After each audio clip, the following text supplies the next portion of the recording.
it safe. Let's get rolling. Let's get turning some wood.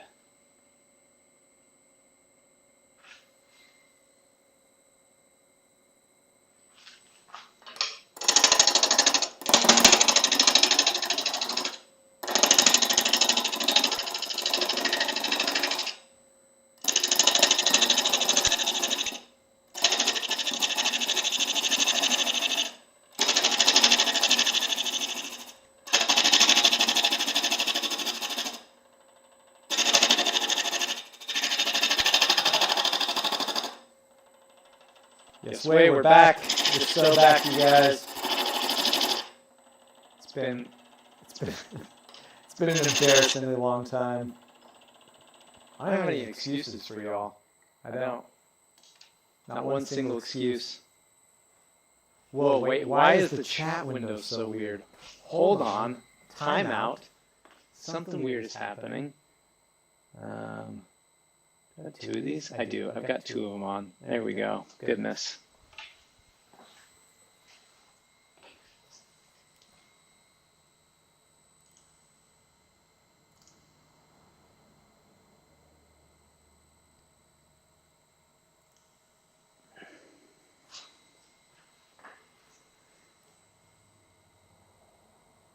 Yeah, there were two chat boxes. I'm being irresponsible. This just kind of goes to show you how I mean, I had never really figured out how to stream to begin with. But this just goes to show you that I'm out of practice with even being out of practice. Audio is echoing.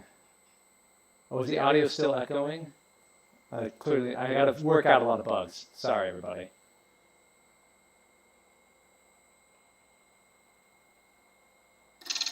There is an echo. Oh, come on, man. What is happening? I wonder if... Echoey. Okay, hold on, guys. Hold on. Let's delete this. Okay. Let's...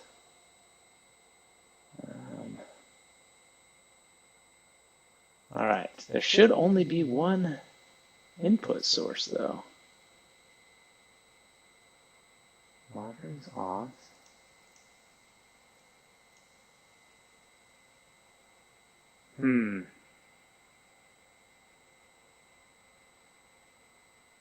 Oh, it's the wood messing with the mic a bit.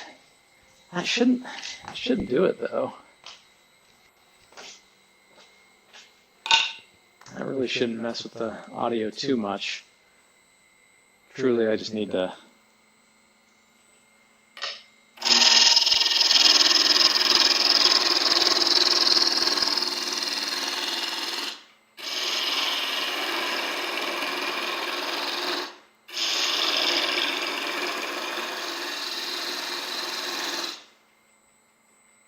How's this audio sounding? Did I fix it? I tried doing one thing. I did all the work of trying one thing.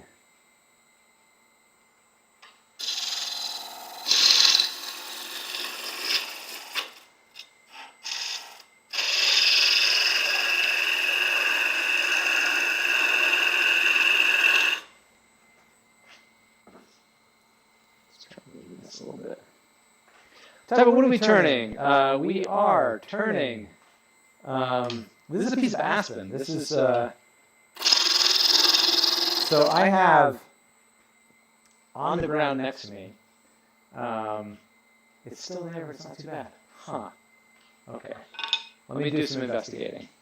I have on the ground next to me 1, 2, 3, 4, 5, 6, 7, 8, 9, 10, 11, 12, 13, 14, 15, 16, 17, 18 blanks that I turned, logs that I prepped. Okay, let's look at our mixer here.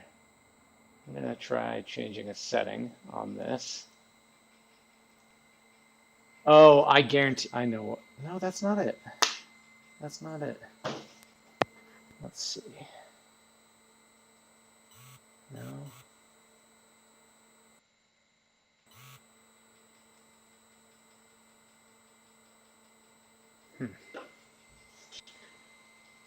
Anything else? Oh. Okay. Okay. Okay. I think I fixed it. I think I fixed it. I am not a professional, but I'm 99% sure that fixed the echo. Let me know if I'm right. Anyway, yesterday I prepped a bunch of logs to make some bud vases to sell, because A, I just felt like making some vases, and B, no, fixed it. Okay, perfect. And B, I gotta get some stuff on the site, get some stuff sold, get some money coming in the door. And I thought to myself, you know what I haven't done in a very, very long time? I have not live streamed. So here we are. We are live streaming.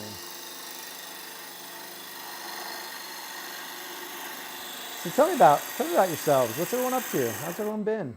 It's been a hot minute.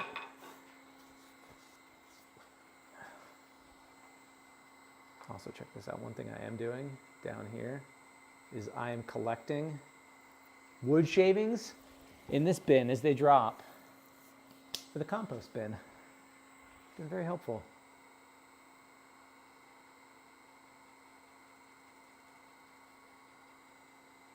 What happens if you touch it when it's running? Nothing. If you touch it the right way. Touch it the wrong way, much like a cat. Treat your lathe like you would treat a cat. Make sure you're touching it the right way. If you touch it the wrong way, it's gonna be bad time. Bad time for everybody involved. I'm getting some tear out on this. Aspen is a very soft wood. See if we can get some better results with the skew chisel here.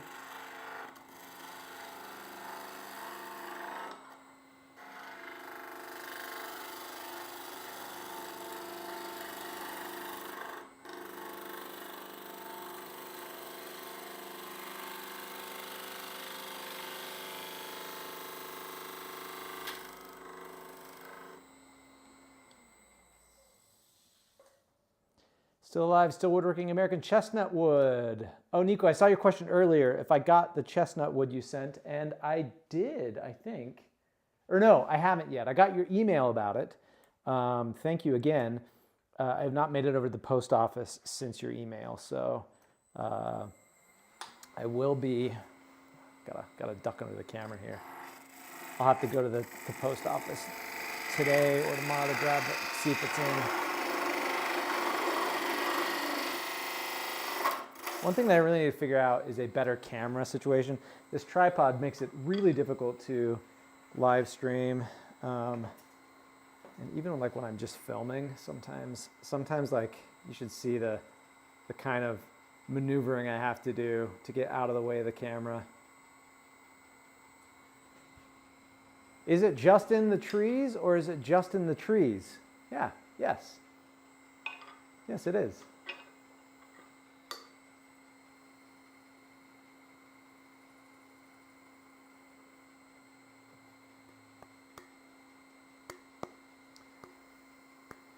Would you like me to send some mesquite to use for the state map? Oh, absolutely. I don't know if it would be large enough is the problem. Is the problem.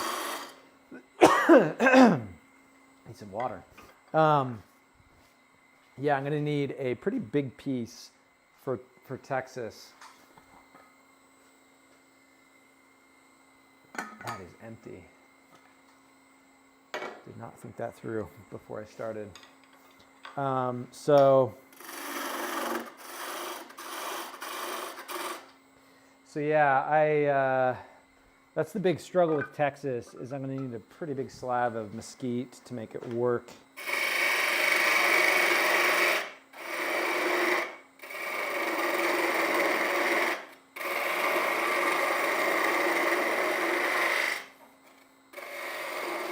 Am I okay? Yeah, I'm okay. Grab a gas mask with a speech diaphragm. I don't know what that means.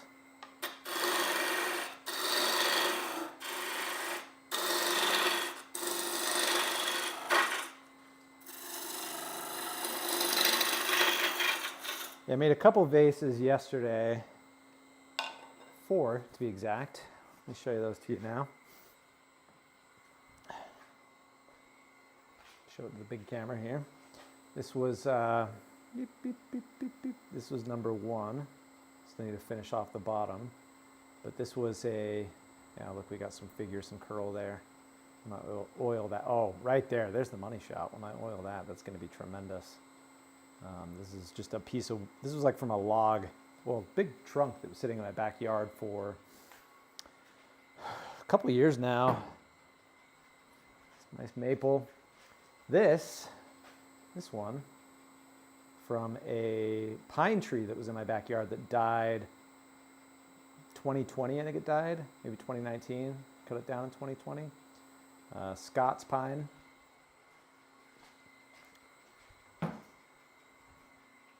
This will be another fun one to oil. This is more of that willow wood.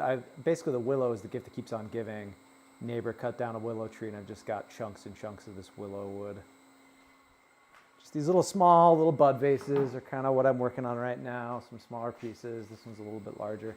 And this is from a smoke tree, piece of smoke tree wood. Look at that color. My goodness. Not the most happy with this shape. How this shape turned out was just fiddling around with that one. It's from a piece of smoke tree wood that my soon-to-be brother-in-law gave me. For those of you who do not know, I'm going to be getting married very soon.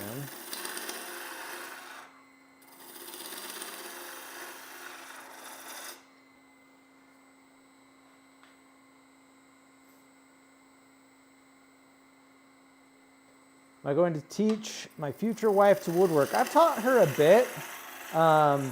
We both have a lot of like interests and not even just like love the word hobby for this. Because I don't know, there's something about the word hobby that to me kind of denotes kind of like an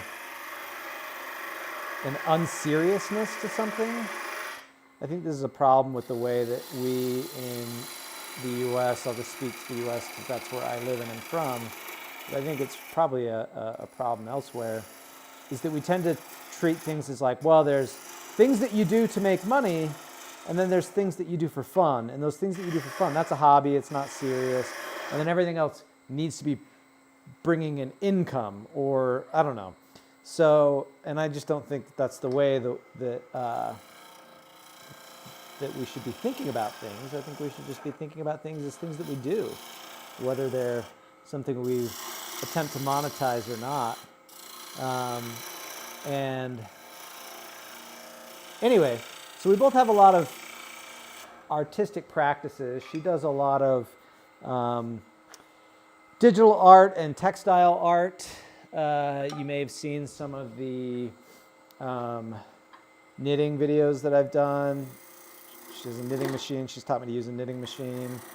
I've taught her a little bit of woodworking stuff. But I think what's more likely is I'm going to continue to get more into the knitting stuff. We find a lot of fun ways to like make our various practices overlap where we can.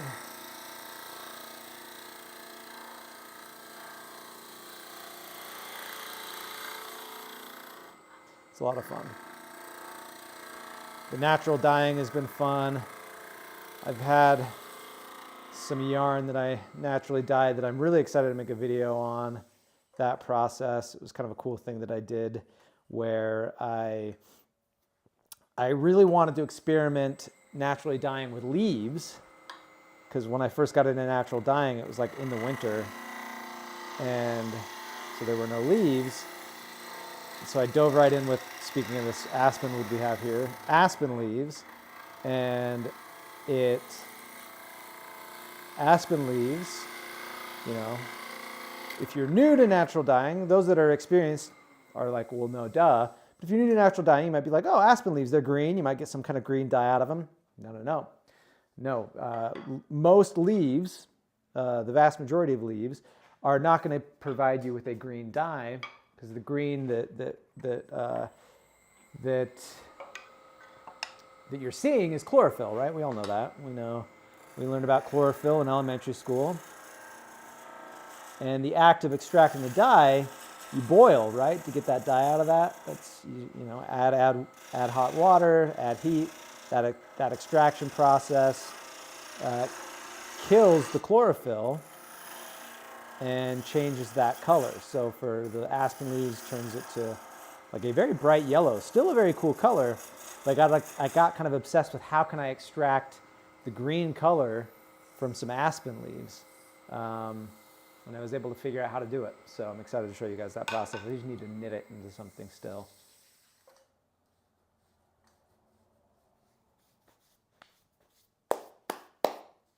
You should be wearing a mask, and you know you should be wearing a mask. Yeah, I know. But hey, you know what? You should not lecture people on the internet, and no, you shouldn't lecture people on the internet. I wear a mask when I'm in here by myself. It's very difficult to live stream and talk to you guys while I'm wearing a mask. So I suffer a little bit of extra sawdust inhalation for your enjoyment. And you know that that you should know that I'm doing that for your enjoyment. So appreciate your thought, but don't really appreciate the lecturing tone. Not cool, man.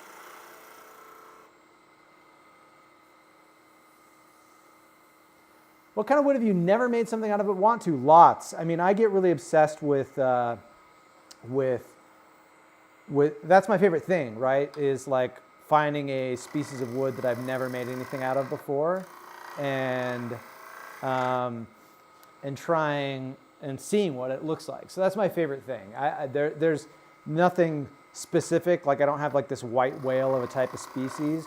It's for me, every time I've got like a log from a species of wood that I've never cut into before, that's the one I'm most excited about. But even still, like, you know, even if it's a species I've worked with a bunch of times before, every new piece of wood is an adventure. You never know what's going to be in there.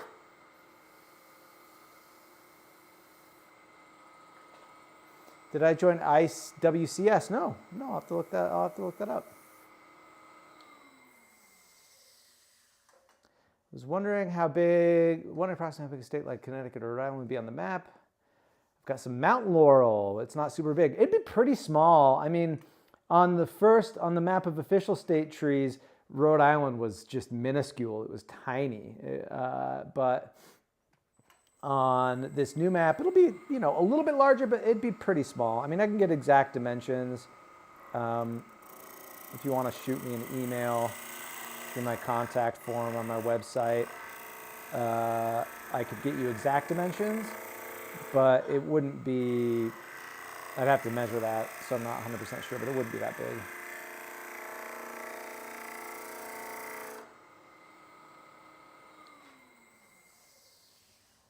What if the wood is rough and you touch it? I wouldn't touch it if it was super rough. It would hurt. Would not feel great. What is my favorite smelling wood? Probably a tie between pinyon pine and juniper. Those both just smell like the high desert, the American West, my home. And both those woods smell amazing, but they also just smell like home to me.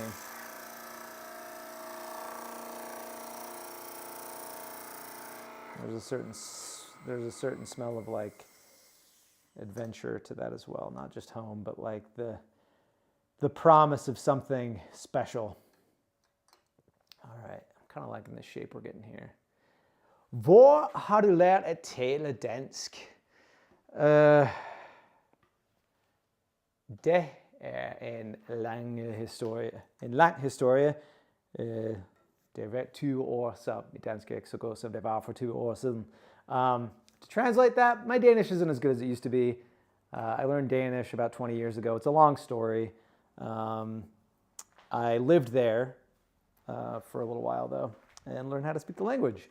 And I enjoyed learning to speak another language. I think I got quite good at it at that time. Again, I'm not as good as I once was. I really miss being able to speak it. I would love to live in Denmark again. My fiance and I were just in Ireland for a couple weeks. And boy, was that a real pleasure, a real delight. And I'm currently reading, I bought a book out there written by an Irish guy who bought some property and out in Ireland, and it's all about him rewilding a forest. And I was like, oh, should I buy a chunk of Danish land and rewild some Danish forest and turn my channel into like a watch me woodwork while also rewilding this Danish forest? I'd love to do that, but what I don't have right now at all is rural Danish land money.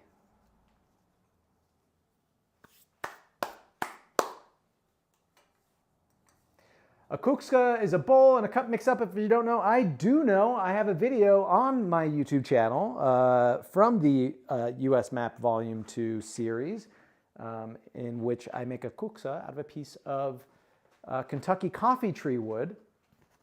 All right, while I sand, I am going to throw the mask on because now I'm going to be... This will make the scolder in the comments feel better. So here you are, sir. But yeah, I have a video where I make a kuksa out of a piece of Kentucky coffee tree wood. I use the pods from that tree to make some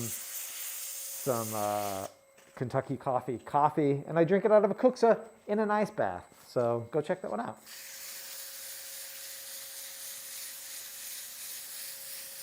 Do I seal the logs I pick up for the pile? I do not generally, no.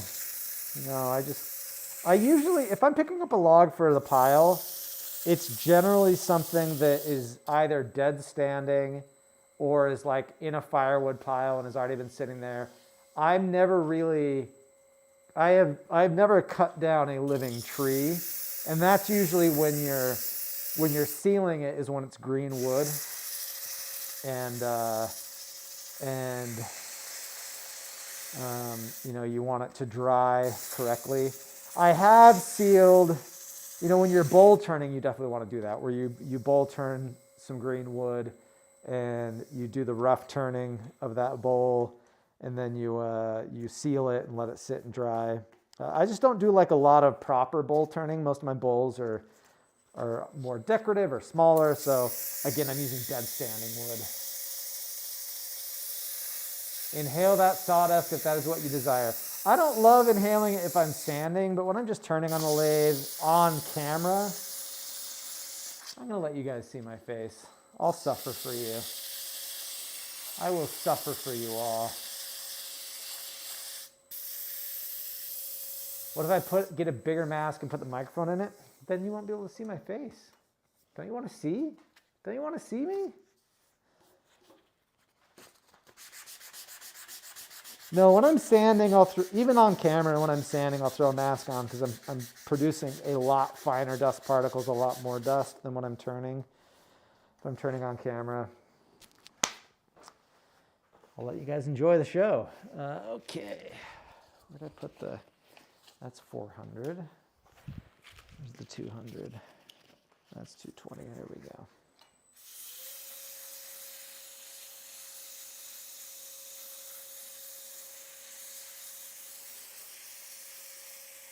Have I ever considered making a nesting doll? I haven't. That's a fun idea. I'll have to give that a thought.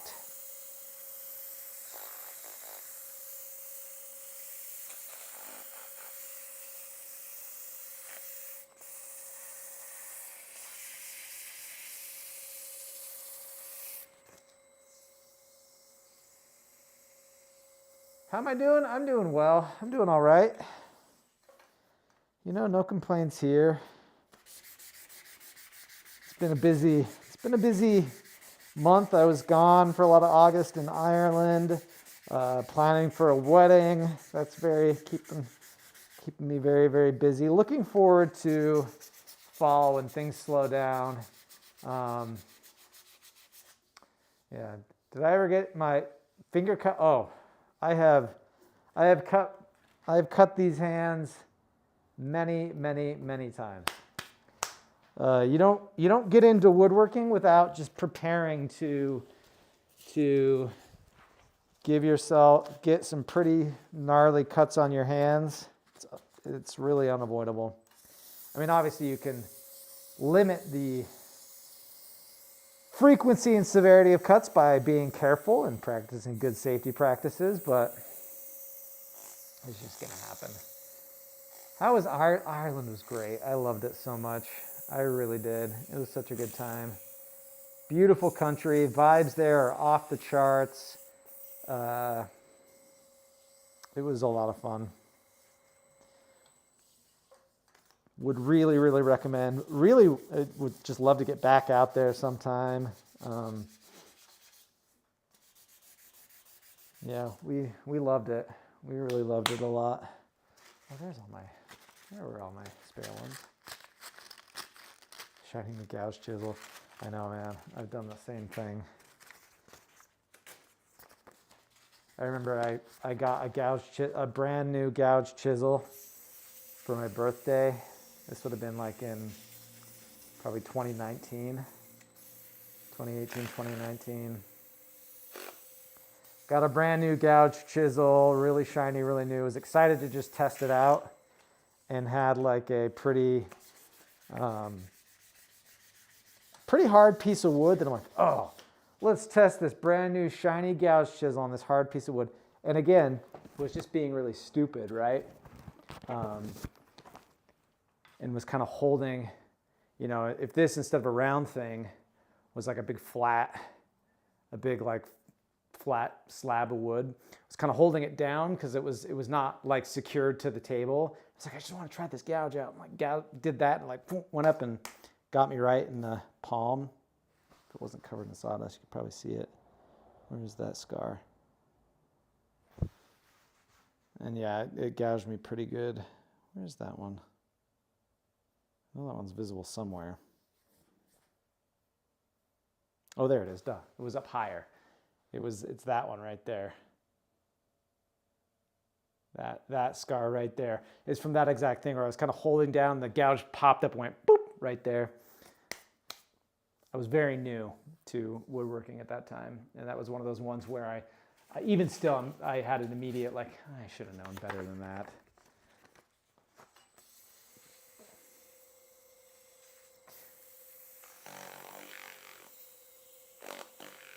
Can we expect a full-on collab vid with Owen Reardon, or was the little cameo all it was? So, it was super fun to go meet Owen.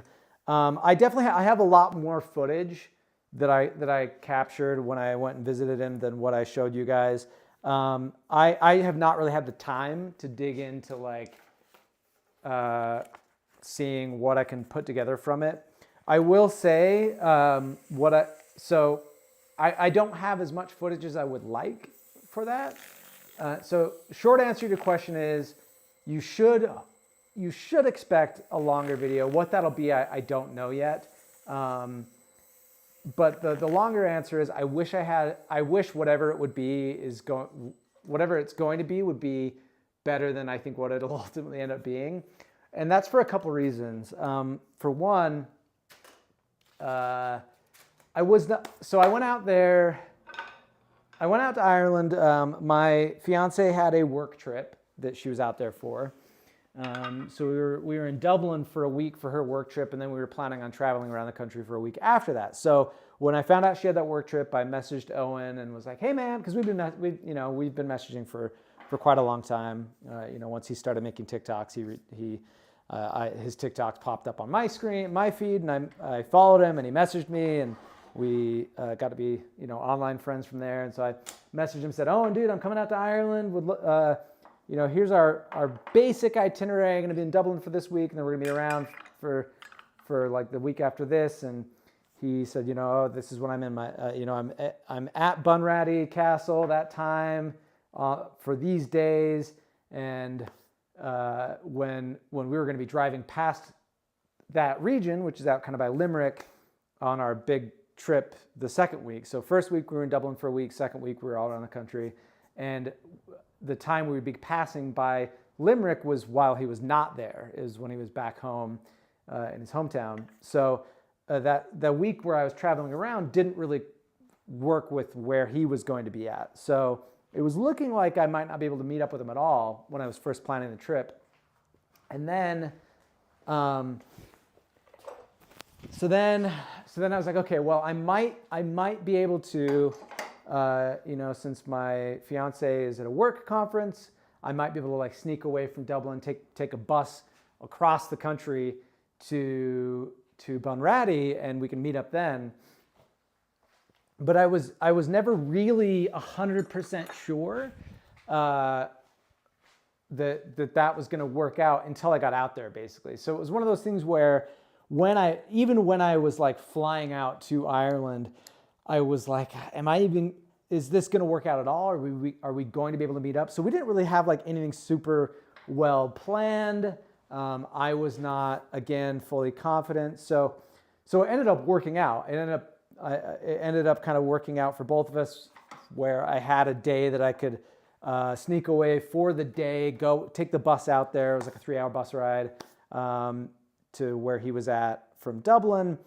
So I just caught a very early morning bus, went out there, met up, delightful human, just great dude.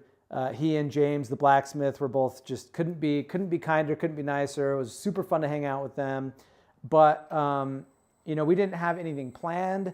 The other really unfortunate thing is when I got out there, I brought all my camera equipment, so I filmed some stuff. But the other unfortunate thing was that we were planning on I really wanted to bring some wood from Utah, some really heavy desert wood. But again, because I didn't know if I was going to make it there at all, I didn't bring any wood to him. And then I got out there and was planning on doing some woodworking with him.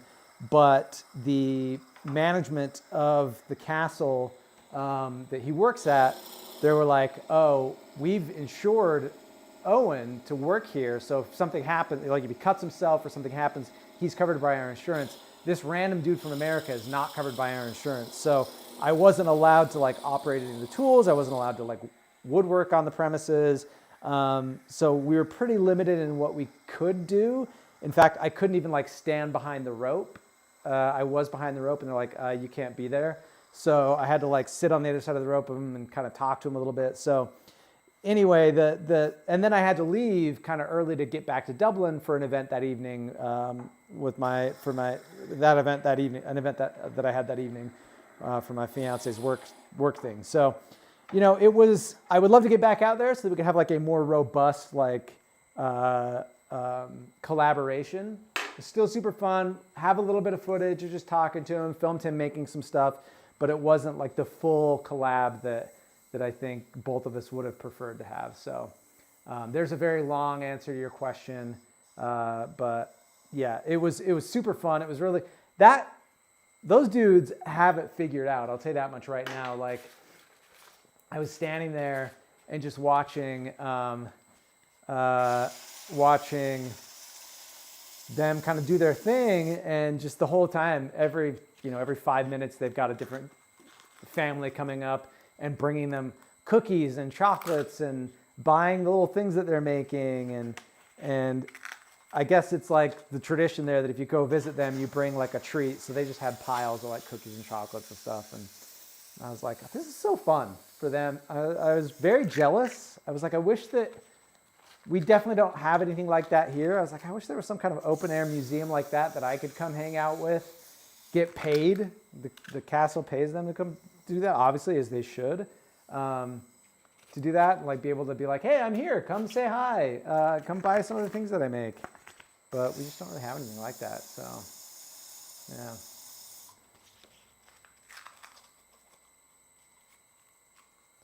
yeah. Have I ever made anything from bamboo? I haven't. Bamboo, you typically laminate, and that's just not the style of woodworking I do. So it's hollow. So typically when you're woodworking with bamboo, you just laminate a bunch of it together, and that's just not the type of stuff I typically do.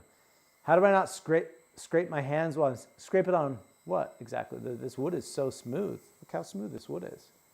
It's just so smooth. There's nothing to scrape my hands on. Hey, thank you so much. I'm honored to be an inspiration. That's amazing. You're too kind. You're far too kind. See, this is too thick, isn't it? Hold on, let's see. Is this too thick?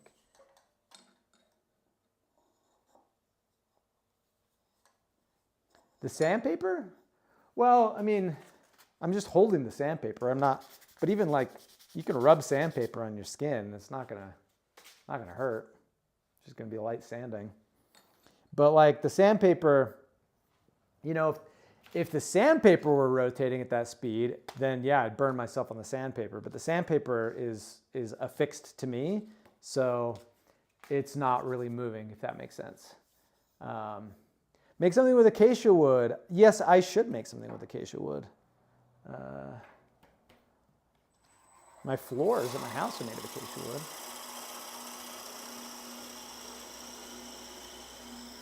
Yeah, it was very cool to hang for a bit. We went and got lunch together and chatted. He kindly bought me lunch and a pint of Guinness. Yeah, dude was just a real quality lad, as you can gather. We'd love to have him out here in the States. That's the True Future collab video.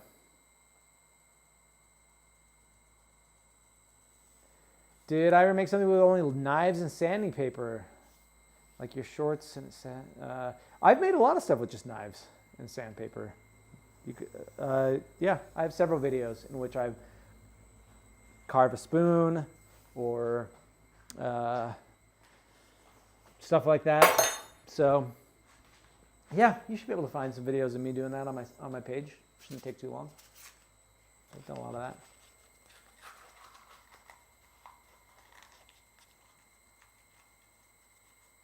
What speed do you use when turning the inside of an end grain cup? It depends.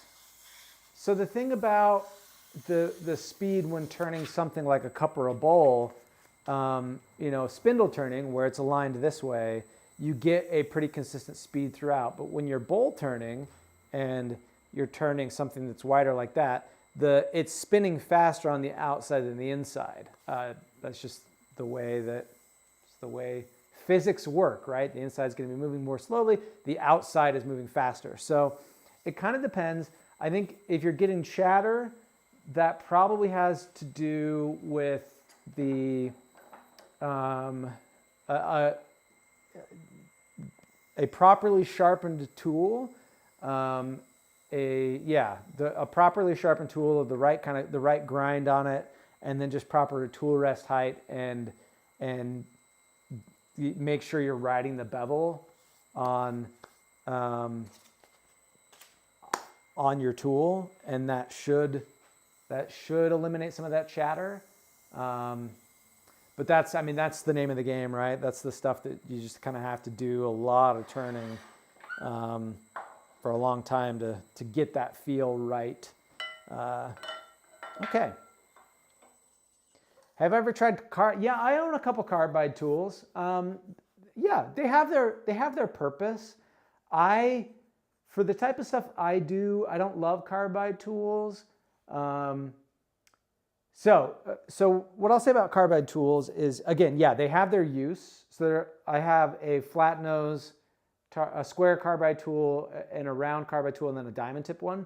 They have their uses. I find personally that once you learn the proper technique with a traditional tool, you're always just going to get a much cleaner cut than a carbide tool. A carbide tool, you're typically just going to get a fair amount of tear out no matter what. But carbide tools are much easier to learn on because you don't have to worry so much about tool positioning. You're just going right in. It's shaving that piece off. So that's your trade-off. It's easier to use. It's definitely easier to learn on, but you're setting yourself up for a lot more sanding in my experience. I'm gonna try something new on this vase. I've not done this with a vase yet, but I've been doing a lot of, I don't know how many of you saw my recent YouTube short in which I made a bolo tie insert. But I've been experimenting more with that, and I've got what's called some friction polish here. And this is just like some compound that will polish this to like a very glossy finish. It's essentially like a paste that's got some really fine granules of stuff in there that kind of acts as like a very fine sandpaper. And let's see how it works on this. Let's go in reverse so I can show you guys a little better. See how it works on this aspen wood.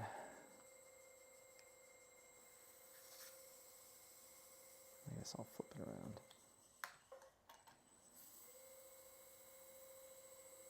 See if we can get a good glossy shine there. Buddha 1992, welcome. Everyone I hope is really well here. I hope so. I've missed you all. I have felt very disconnected from people as of late from my community. I have not done any lives for a long time. I had this long stretch where like I just was not seeing any kind of video performance. I felt like none of my videos were really hitting. I was taking some time off. I lost my dog and just felt like I didn't have any will to create for a little while. So feeling like I'm kind of getting my bearings back again. And yeah. Is there a specific tool for turning the inside of a cup? Yeah, like a bowl gouge is what you would most likely use. A bowl gouge, sometimes like what a lot of people that are very good at polish or sharpening tools will get like a short spindle gouge and just grind that very short. Ooh, yeah, this actually worked out quite nicely. This is nice. So this is, again, I'm using that friction polish. So I'm just going to use some of the dry sand of the side paper, dry side of the paper towel.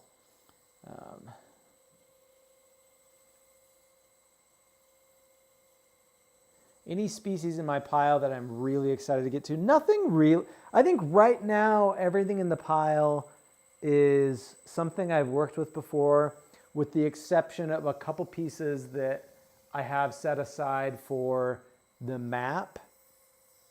And if I'm being honest, the map is something that I've been very slow, as you've probably all noticed, on getting back to.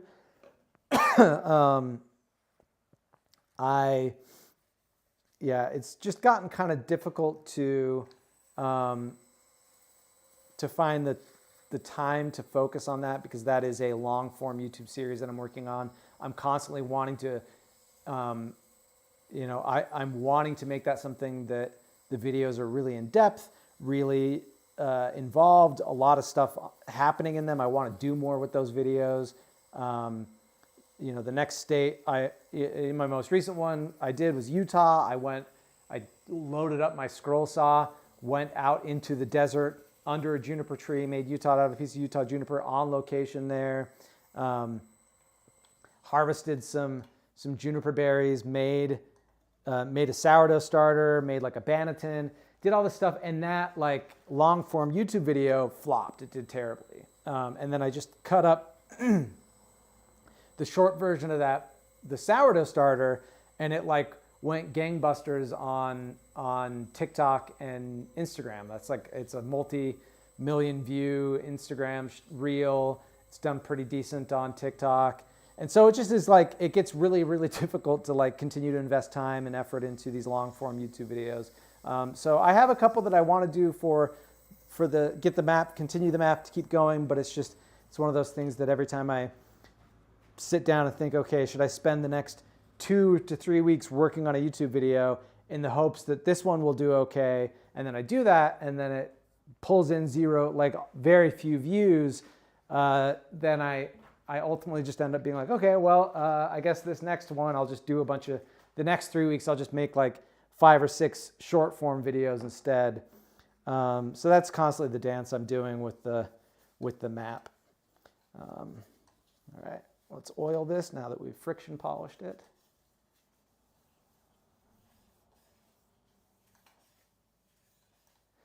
Yeah, well, thank you for watching. Yeah, those of you that are here, I know are the ones that watch the all my long form stuff, and you're the reason that I'm continuing to do it at all.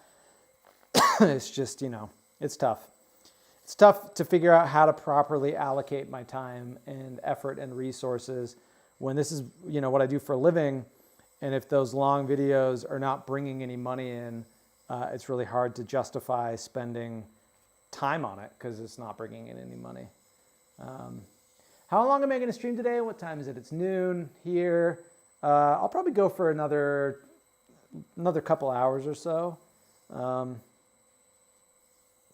We've got, I've got a couple things I need to do at home. I got to clean up the house a bit. We're having some people over this evening, so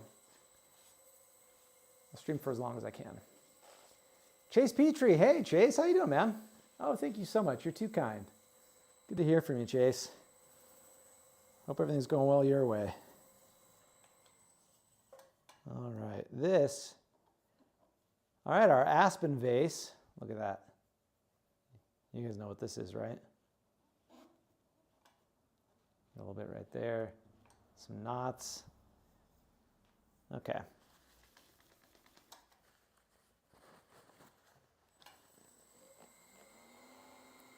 With the Winter Olympics coming in 2034, which 5 native species would you choose to make the rings?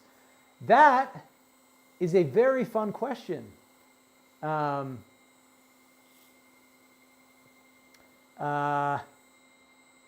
So I think this right here, Quaking Aspen, obviously one, it's Utah's official state tree. Pando lives in Utah. No brainer. 2, the Utah juniper. It's Utah's most commonly found tree. It's the most widespread tree. It is it's a great tree, beautiful tree. 3, curly-leaf mountain mahogany. I'm biased. It's the tree that got me into trees. It's a very unique tree to this region. I mean, you'll find it throughout the Great Basin, but you know, to me, it is a very Utah tree, and it's just beautiful wood. Really, really beautiful wood. So that's 3. Let's see. So let's give us some more diversity of species and tree type. I think we need like a classic conifer. Juniper's a type of a conifer, but we need like a classic conifer. And I think I would do for Utah the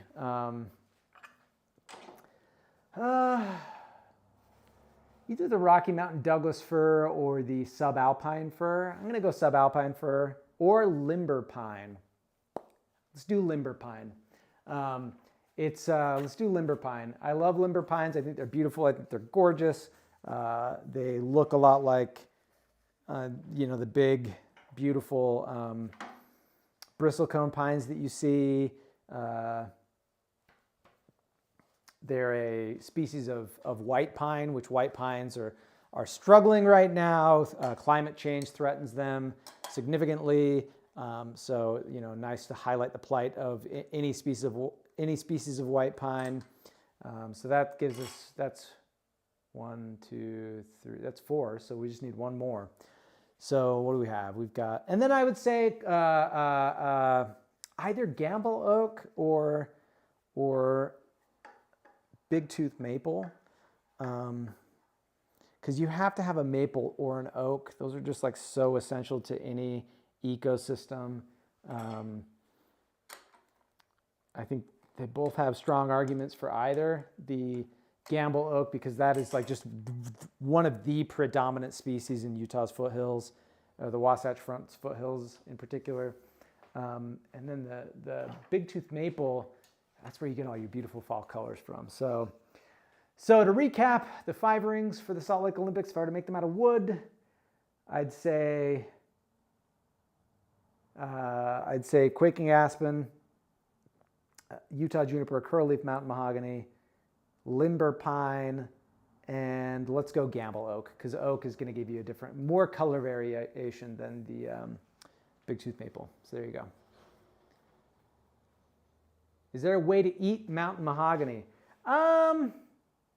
I don't know if the leaves are edible. I don't know that they'd be palatable. I don't think they're toxic, but I doubt they'd be very palatable. In my Eating Trees series, what I've done for mountain mahogany is I made mountain mahogany smoke flavored ice cream. So I think that's your best bet for eating mountain mahogany is it's got a very flavorful smoke to it.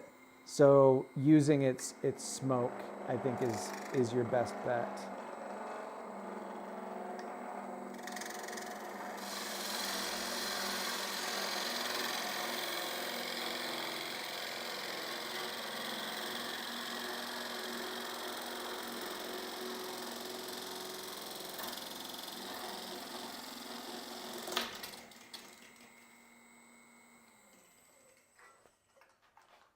I had to approach that from a very awkward angle because the camera was in the way and I was too lazy to move it. But all right, there we go. We've got one vase down. This is our quaking aspen vase. This came from a limb on the tree in my front yard.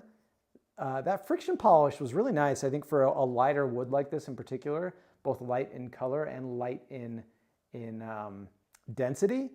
In that, like, it just brings like a sheen to it that works really nicely, I think. For one of the difficult things I find with a light colored wood is adding a finish often imparts like a really ugly yellow color to it.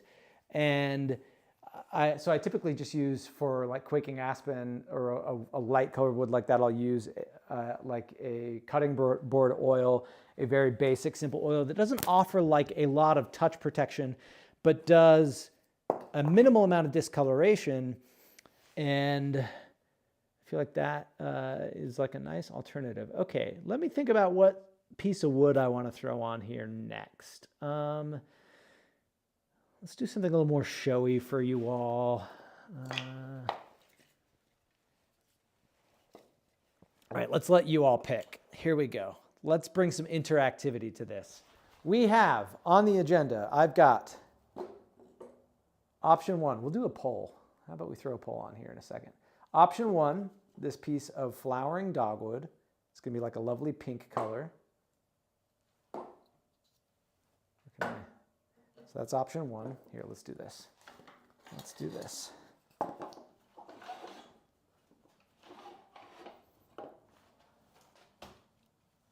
we go. That's option one, flowering dogwood. Option two is this piece of Utah juniper, or no, this is probably Rocky Mountain juniper, actually. Yeah, this piece of Rocky Mountain juniper. It's going to be we got some sapwood, we got some heartwood. It's going to smell great. You can't smell that.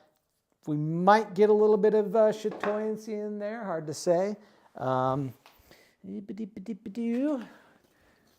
about? I think there's got to be something else. What are some other good options here? This piece of willow right here. This is a much lighter wood.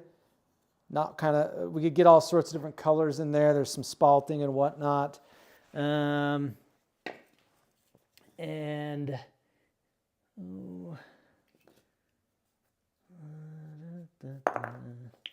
what do we have? We have we've got, no, not you. We could do this this little small piece of Russian olive. This will be like a very small little bud vase. That's going to be small, potentially very colorful. And then last choice, short and squat. This chunky piece of mountain mahogany. This will probably be the hardest one to turn physically just because it's such a hard, dense wood. This has got more color uniformity to it. We're just going to have this dark reddish color, but very shiny finish. So, throw a quick poll on the board, and then I'm going to go fill up my water bottle while you guys vote. But let's see, manage poll. How How do I do this again? Okay, done. Wait. I need to re-log in. Okay. This is not working for me. Why does this not work? Let's try this. Let's go poll. Where the do I do it here? Add source.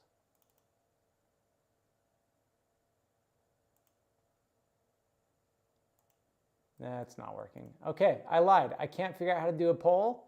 It's being annoying. I'm stupid. I'm very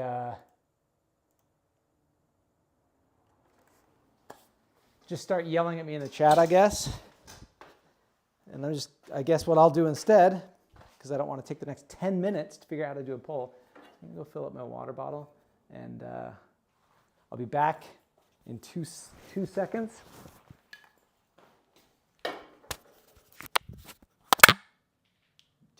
Tell me which of these you want to see vasified.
All right, I'm seeing a lot of votes for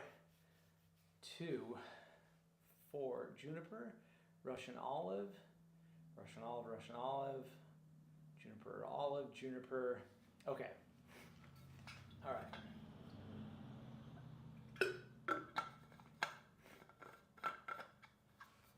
Let's do the little Russian olive. That was my most recent episode of invasive species I just posted. A couple days ago, I think. I posted that video. So I'll do that one, and then I'll do the juniper next, because I'll tell you why. Russian olive wood stinks, smells terrible. Juniper smells great. So we can very quickly recover from the stench of this Russian olive wood by transitioning over to juniper.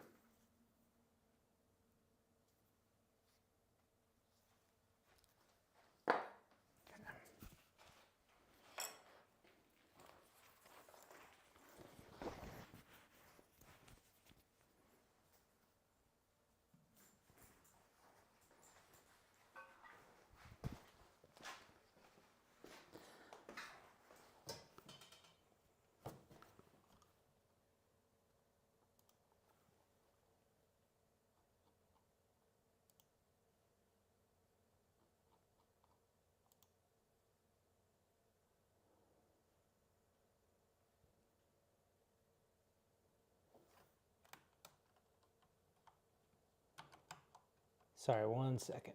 1 second, everybody.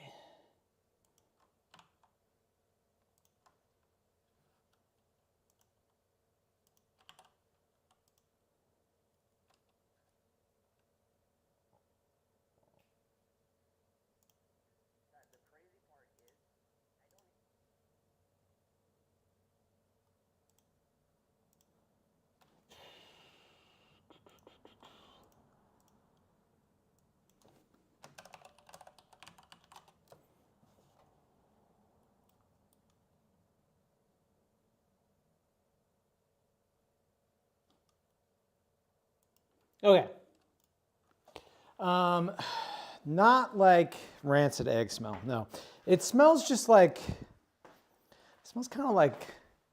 It smells kind of like cow, like cow manure or like horse manure. I don't know. It's kind of like just like a stinky. It's like a dirty, stinky manure smell, kind of. Oh, you know what? I bet I might have to, I might have lied to you all, because this, I can already tell. Yeah. I bet well, I guess I could flip this around. Yeah, hold on. So I basically just batch turned feet on a bunch of these to put in here, and I can tell I made that one too small, but I think that this will hold in here just like that, I bet. Yeah, that's fine. That's fine for what we're doing. Okay, never mind.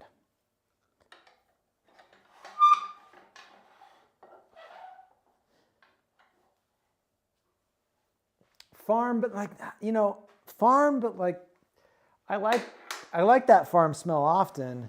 It's like farm, but not pleasant enough. I don't know. Okay.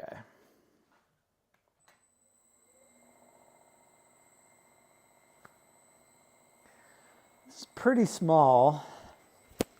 So what kind of shape do I want out of this? Let's think about this here.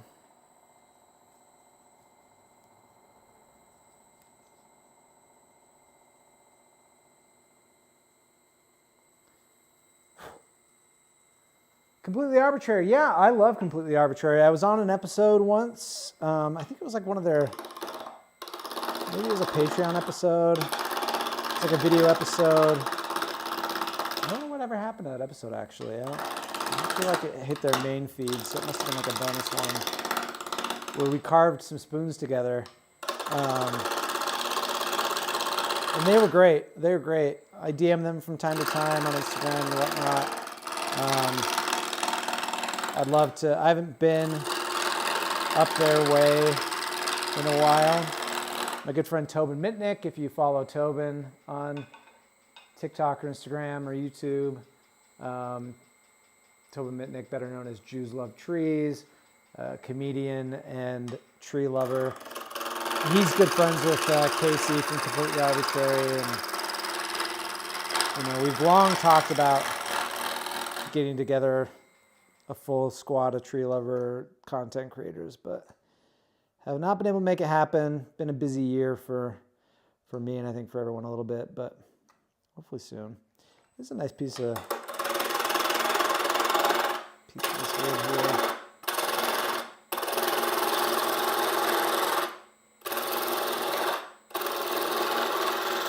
It does stink though.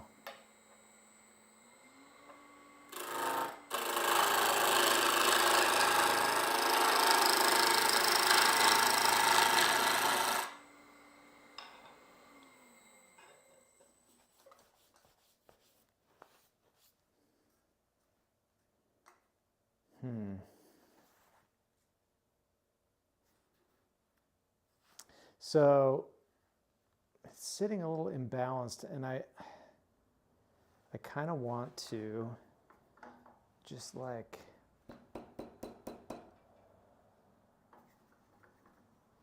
this is low stakes stuff that you can get away with when you're working with a piece of wood this small, is just like reseat the way that it's sitting like this and retighten it up here. Because like, if you're working with a piece of wood of any real substantial size, you want it to like really be seated properly. But this little thing, I'm kind of like, I don't care. And it was sitting so imbalanced that I would have had to keep turning down to hit that flat spot there. And it would have just been too skinny for my liking at that point. So.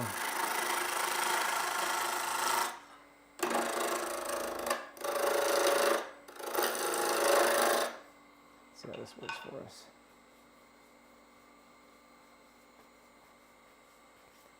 Making a little mini bud vase. Yep. Milanasta, thank you for the super chat there. That's very kind of you. What did I do before becoming a content creator? Yeah, good question. I guess I haven't talked about this on camera for a little while now. Definitely, it's been a hot minute since I've live streamed and kind of talked about my previous life. Sorry, I'm just gonna readjust here. Okay. There it is. There's that super chat. It's always a little delayed. I don't know why it's so far delayed. Let me figure that out. So I just worked a normal office job for about 12 years. I was in marketing, but I kind of did a little bit of everything. Usually jack of all trades type position at any company I was at. But basically I studied political science in college. The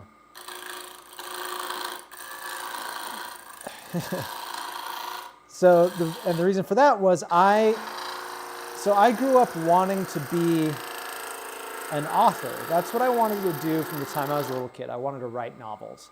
So I always wanted to do something a little bit more creative. But I'd convinced myself that I couldn't do that. It's like, who am I to think that I could have a job that's interesting or do something creative? That's just so silly of me to think that I could do something like that. I just have to get a normal, quote unquote, normal job. So I never allowed myself to truly chase after that thing I wanted to do. So when I was in college, I didn't take any kind of writing classes or creative writing classes. Didn't really ever talk about that being what I wanted to do. Didn't even really study anything close to that, right? I just took general classes and eventually was like, okay, well, maybe I'll go to law school and become a lawyer. And that was more born out of me wanting to delay having to decide what I would do for a living, because I could never think of a quote unquote real job, right? I was just like, the things that interested me, creative writing, nature, weird stuff like that, never felt like real job type things. And so I just never really entertained any of it. And then, so anyway, yeah, I just chose law school as a way of delaying the inevitable, did an internship out in Washington, D.C. And it was out there that I realized I didn't want to go to law school. I took the LSAT and was like, I hate this process. Went out to D.C. was like, I don't want to go to law school. That's a terrible idea for me. So I came back, having finished, having been done with college, being like, well, what do I do now? And I had a friend that had a small startup he had founded, and he was like, hey, you should come do marketing for us here. And I was like, okay, marketing, I guess. I've never taken a marketing class before, but I guess I'll go do that. Because I think he was just like, oh, you're kind of a creative guy, and we run a small operation here, so come work for us, come do marketing. So that began my 12-year marketing career, and I was in marketing for 12 years at a handful of different companies, usually smaller tech companies. A lot of content marketing, again, just always had like that creative drive in me, and was just trying to find ways to make it work within the context of a quote-unquote normal job. So I did that until the pandemic. And, well, prior to the pandemic, I started getting into, I've always had a lot of hobbies. It's just that classic ADHD thing where I'll have a different hyperfixation that'll pop up and I'll become really obsessed. And one of those became trees. I fell in love with trees on a trail run. Found a mountain mahogany tree and was like, what is this thing? Read about it, figured out what kind of tree it was, read about it a bunch when I got home, and was just like, whoa, trees are super interesting, super fascinating. And so I became obsessed with trees, got into woodworking through that. That's what made me decide to cut into a piece of wood from an interesting tree and see what that would look like on the inside. And I was like, whoa, this is really cool. I love this. Maybe I should learn how to carve a spoon. Whoa, this is easy. This is fun. Maybe I should take a wood turning class so that I can more easily cut into more types of wood. Whoa, this is also cool and fun. That then coincides with 2020. 2021, more like it actually. So 2020, was a big year for me, as it was for many of us. Went through a breakup, got out of a long-term relationship where I was living with a partner. It's a bad situation. She moved out in 2020. So I found myself like being free again, like out of this bad situation in 2020, pursuing more time outside, spending a lot of time in the wood shop. 2021 comes around, my job is just getting more and more miserable. I really am just, my boss had quit. Another guy in our department had quit. I'm working crazy hours at home and just like, why am I doing this? I never wanted to do this in the first place. I never wanted to do any kind of marketing. What is this all for? 2021 was the year I turned 40. I'm turning 40 this year. What's the point of all of this? And so I decided to quit my job, and I quit my job because I was miserable and I wasn't getting paid enough to be that miserable, and I never wanted to do it in the first place. And so I quit and didn't know what I was going to do. Didn't quit to become a content creator, just quit to give myself the time and opportunity to do what I wanted to do, right? And just be like, let me live off my savings. Picked up a couple freelance marketing jobs, and was just like, let me figure out what I want to do. And in that, while I was figuring out what I was going to do, whether it was like, let me try to work on this novel I've been working on a handful of years before. Maybe I'll try to sell handmade wood stuff. Maybe I'll try to open like a business where I'm selling some kind of specific wood things that I wanted to make at that time. I didn't know what it was going to be, but I was also for fun posting Instagram stories about trees. It was just a little series for friends and family called Get to Know a Native Tree. And just on like trail runs up in the mountains by my house, I'd show off a tree and kind of record a bunch of Instagram stories being like, this is the big tooth maple. Here's where it's native to. Here's what it looks like. Here's what you can use it for. Here's what its wood looks like. And a lot of my family and friends got really into that. And I had one friend in particular that worked in social media for a living, is a social media like content director for a professional sports team. So she knows what she's talking about. She told me like, you should try TikToks out. Try making TikToks. This is 2021. I was like, oh, okay, I'll give that a try. So I made a few TikToks, and pretty quickly those blew up, because that's what TikTok is very good at, is helping randos with no following blow up very quickly.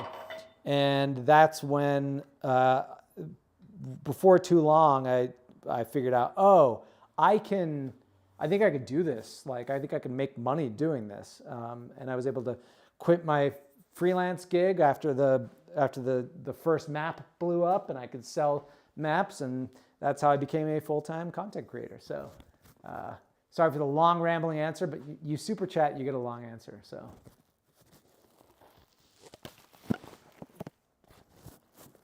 getting a small piece of black palm to behave for a pen. Oh, palm is it's a beast to work with. I made a black palm pen once as well. And I think I just got lucky, but I've been very unlucky with the last few pens that I've made. The last 3 attempts, I used to make pens a lot. Like the last 3 pens I tried to make all blew up. I don't know what's going on.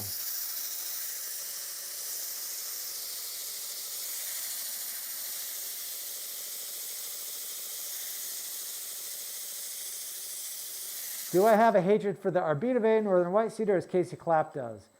Great for the Minnesota on the map. Important to Ojibwe people and Grand Portage too. I do not have a hatred for the northern white cedar. I'm very unfamiliar with the northern white cedar, if I'm being completely honest. Casey, obviously, as a dendrologist, has a much more like well-versed opinion on all sorts of trees than I do. I'm just like a hobbyist and content creator. So yeah, I'll have to look into that as a potential. I have not chosen a tree for Minnesota yet, so I love the idea of choosing a tree important to the Ojibwe people. I just finally got around to reading Braiding Sweetgrass. Finally finished it, and was every bit as incredible as I knew it would be. Wanted to get it done before her new book comes out just next month, or in 2 months. I think it comes out in November, about the serviceberry tree. Very excited for that one.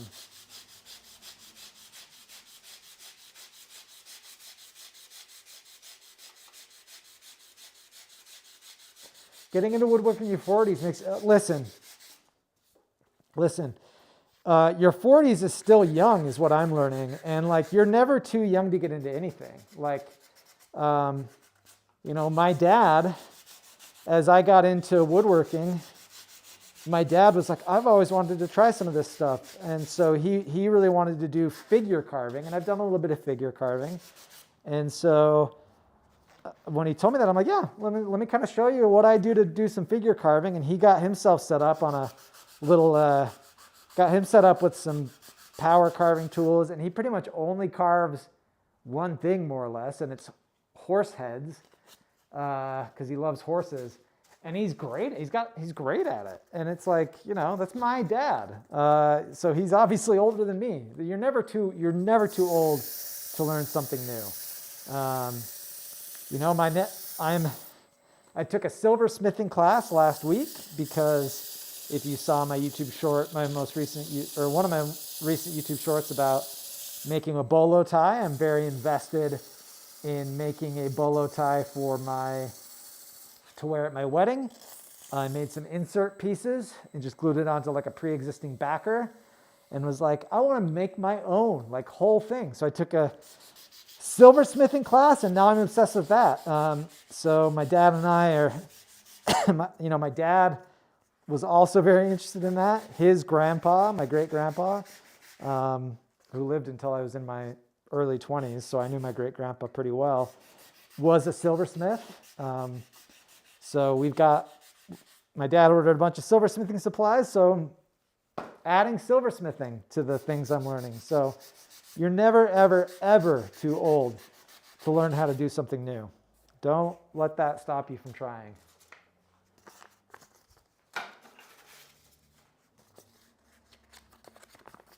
Yes, sucking at something is the first step to being kind of good at something.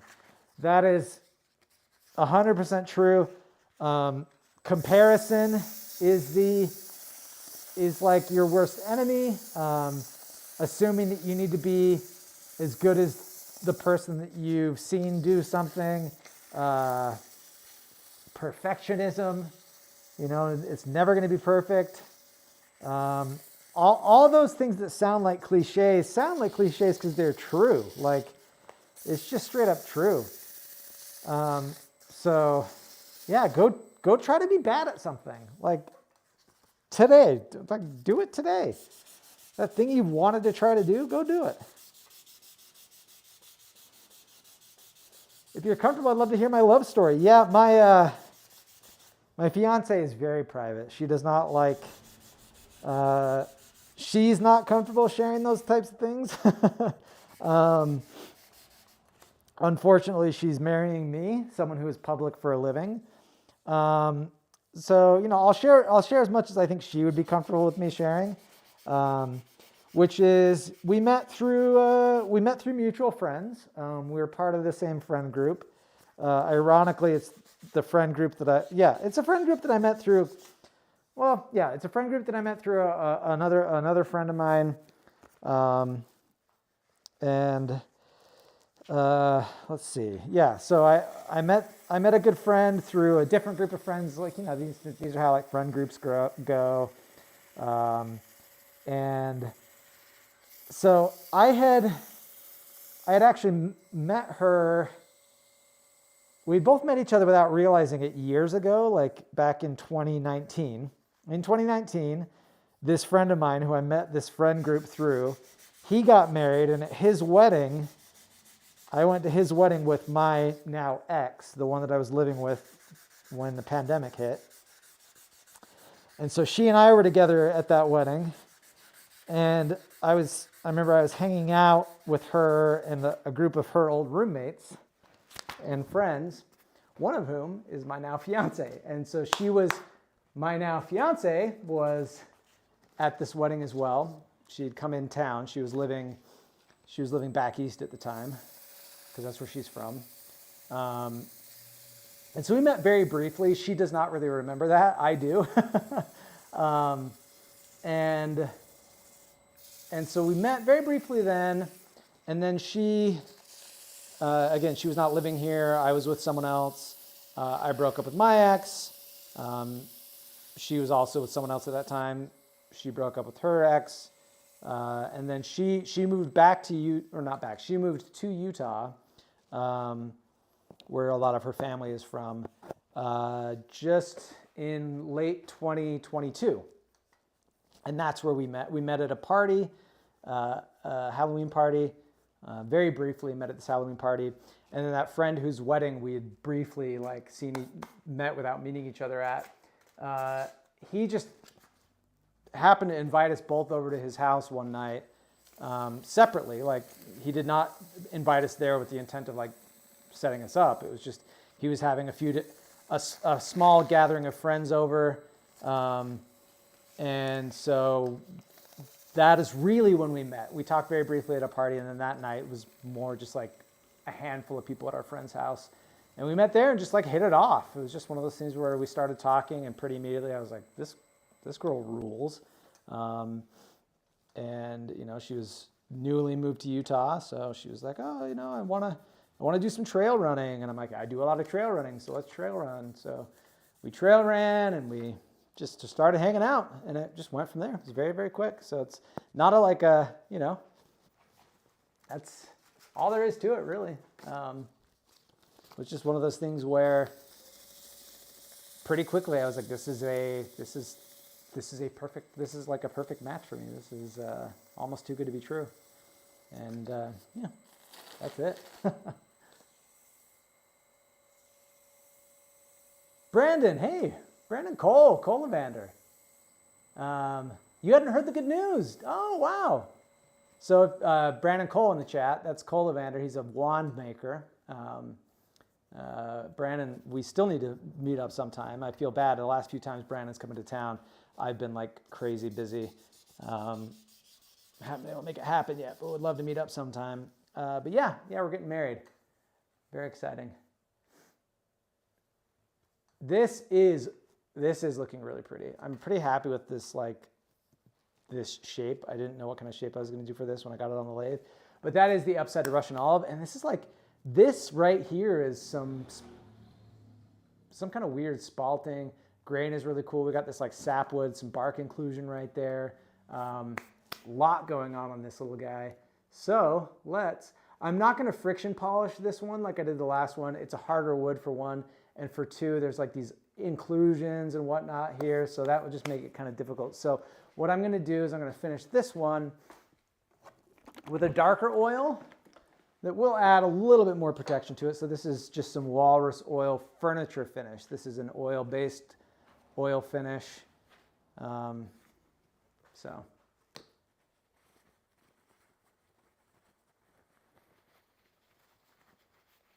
where to go to learn basic woodworking? Honestly, where I went was YouTube. I just looked up the things I wanted to make. All right, here we go. Let's get it on this good grain side right here. Oh, yeah. Oh, boy. This is nice. Anyway, yeah, just look up what it is that you want to make, and look it up on YouTube. You can also find classes. That's another good place to go. If you have look up to see if you have a woodcraft in if what you're interested in is a lathe, start with a class just because it's such an expensive tool. So same thing as Brandon. I learned from YouTube. That's how I learned how to turn. And then just a lot of practice. I turning first to see if I even liked it. And I do recommend doing that. Like if you're like, oh, this looks fun. I like me. If money's an issue and you want to get into lathe turning, buy a used lathe. Sometimes you can find, old heads who are giving theirs away. Find someone that'll let you come borrow time on theirs, and just practice. Just like get on there and you're going to make a bunch of stuff that you'll look at years later and be like, this is terrible. How did I ever make something so ugly? But eventually you'll figure it out. All you see is green? Oh, it's glitching? Oh no. Hold on. Okay, hold on. Let me try something here. Hold up. Is it the whole screen or is it just the camera? Guys, no. It's just green. Stream has disconnected. Attempting to... This is devastating. Why is it doing that?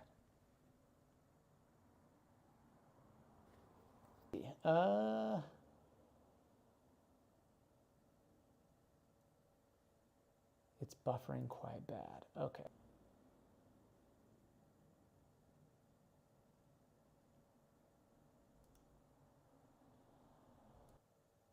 Yeah, I mean, the streaming technology, I really barely know what I'm doing when it comes to streaming. I'm gonna end the stream and try restarting it because I genuinely don't know what else to do here. Let's see. I have to assume it's that I'm getting a bad Wi-Fi. Oh, it's bad?